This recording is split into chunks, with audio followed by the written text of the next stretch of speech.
Bush, and I just wanted to give you the select board actions taken for October 11th, 2022. First, we had our public forum and we had no comments, which is a little unusual. Then at the consent agenda, we approved the minutes for September 13th, September 20th, and September 29th. We accepted a donation of $100 to the fire department from Sybil Long in memory of William Gorham. We approved a marathon fund request to approve a fund of $9,000 for 6 scholarships to Hopkinton residents graduating from high school in 2023. Each scholarship is valued at $1,500, and that means they could go to Keith Tech or another school. They don't have to go to Hopkinton High School, but they must be Hopkinton residents. So we always appreciate being able to do that.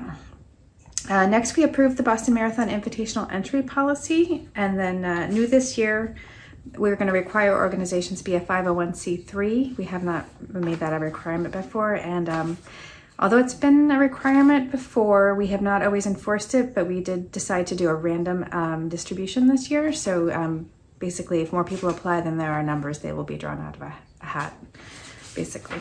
Then we had the town manager report. We had a Main Street corridor project update, which you can find in the packet, and it was mainly that they are finishing up for the 2022 season.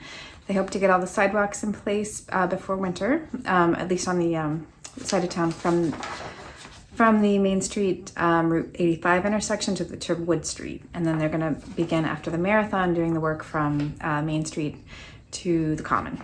And they're going to be turning on the traffic signal at the intersection of Main Street and Route 85 within the next 2 weeks. And they have already turned on the traffic signal at Wood Street. So that's great progress to see. And I know when I walk there every week, the sidewalks are looking better and better.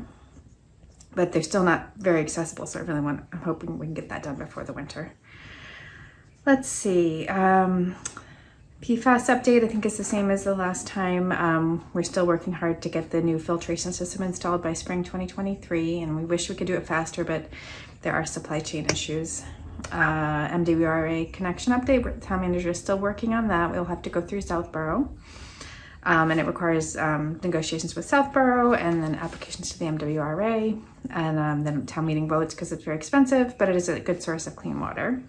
Approved these for them to reach out and hire a new social worker, and because there's just more of a need in town right now, and they're getting overwhelmed. And then a special projects employee, we approved this at town meeting, but the title is slightly different.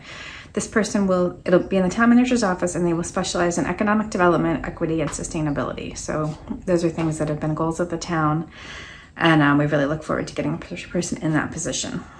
Then we looked at the select board goals for FY23, but we're just still thinking about our FY22 goals and how we want to tweak them. So we didn't decide on that yet, but we reviewed them a little bit. Let's see, and I think that was about it. It was a very short meeting. Thank you.